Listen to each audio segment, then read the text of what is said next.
It says Adam was 130 and Seth was 105 and Enos was 90. If you add up the dates in the Bible, you're going to get what everybody else gets. The earth was created about 4,000 BC or 6,000 years ago. Obviously, you don't believe that because you need billions of years for your frog to turn to a prince. But replacing the kiss with billions of years is still not going to turn the frog to a prince. It is still a fairy tale. This book says they'll always bring forth after their kind. Would you please show me where any animal has ever brought forth something other than its kind? Fossils don't count as anything except something died. Bones in the dirt do not indicate something changed. Rabbits have been running from predators for a long time. Why haven't any of them evolved wings? Don't you think that would help? That's not how evolution works. Evolution doesn't work at all. Okay, there is no evolution. Every mutation is new information. Whoa, whoa. So if we make a typographical error in typing a book, that is going to create a new thing, a new DNA is not a book, a new plot. What is a specific plant or animal that you, with polyploidy, has added new information that made it into a different species? Most of the plants that there's tons of plants that you eat, like bananas and stuff like that. Okay, so bananas are an example of evolution. Strawberries are octoploid, huh? Okay, so a strawberry that became octoploidy, it 8 times the volume. All they end up with those giant strawberries that taste terrible. Is it still a strawberry, Dave? What do you mean that tastes terrible? All strawberries. We're talking about all strawberries. What do you mean that tastes terrible? Strawberries. Okay. Not the special whatever you're talking about. I have no idea what you're talking about. It's still a strawberry. But it, Kent, this is it's a simple yes or no, Dave. Is it still a strawberry? What are you talking about? We're talking about you got a strawberry and turned it into a strawberry. What are you talking about? These are different. Do you believe you have a common ancestor with a strawberry, Dave? Yes. Okay, you're welcome to believe that. That's not science. That's a religion. Yeah. Nobody's ever seen a strawberry produce a non-strawberry. Nothing in evolution ever says that dogs produce non-dogs. Nowhere is that said.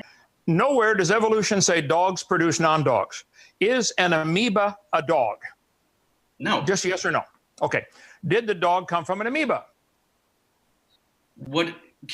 They had a common ancestor. Dave, come on, yes or no. Did the dog come from an amoeba? What does this have to do with anything? You're not asking a question, son.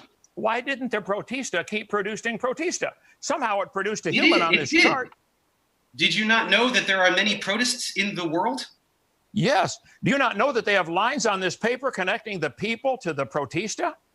So do you see the lines on the paper, son? Over 2 billion years, Ken. Over 2 billion years. Okay. So instead of a kiss to turn the protista to a human, it took billions of years. That's your new magic ingredient?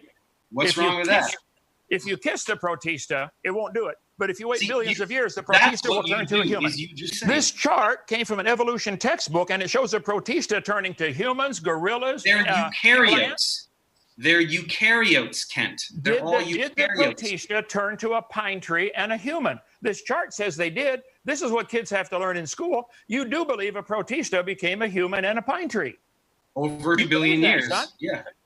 Huh? Okay, just admit it. If you want to believe something that dumb, that's fine. I want the audience to see what a dumb religion you guys have chosen to follow. Not a religion.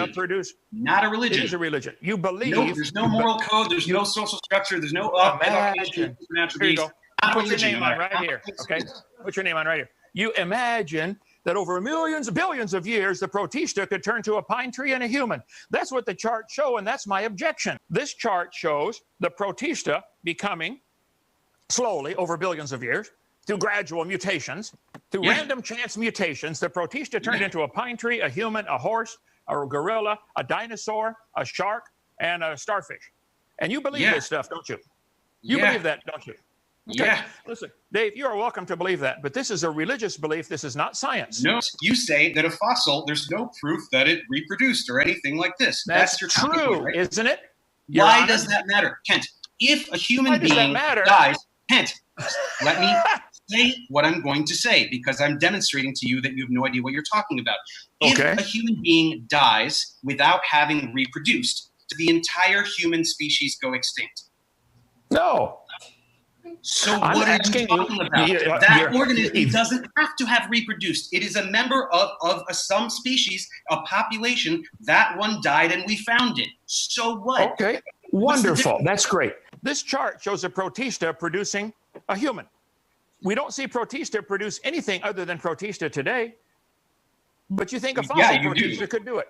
So let's talk about the evidence. Let's talk about fossils. Let's talk about the evidence. Have you ever seen a protista or an amoeba or any bacteria produce something that was... He just said fossils, and you're going off in the exact same talking point that you just fossils. Did. Okay. Have they found any fossil protista or bacteria or amoeba, any single-celled fossils? A lot of them have been found. I mean, lots of whole rock formations are made of trillions of fossil single-celled creatures.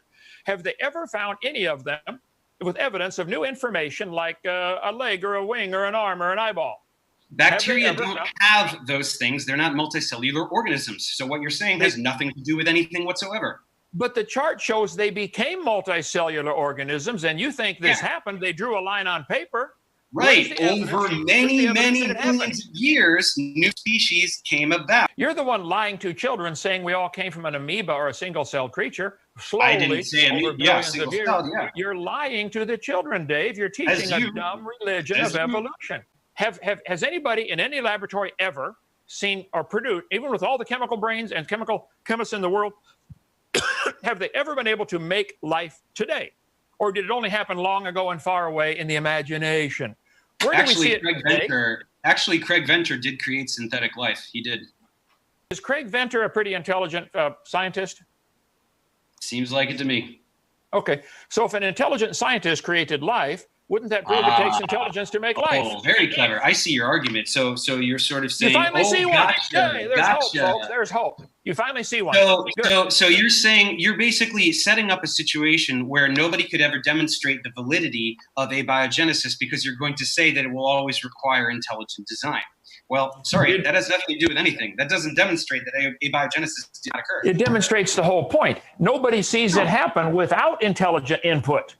An intelligent God can take the dust and form it into a man and breathe into the nostrils and it comes alive. And you don't think that's stupid? No, I think that's the only answer we can come up with.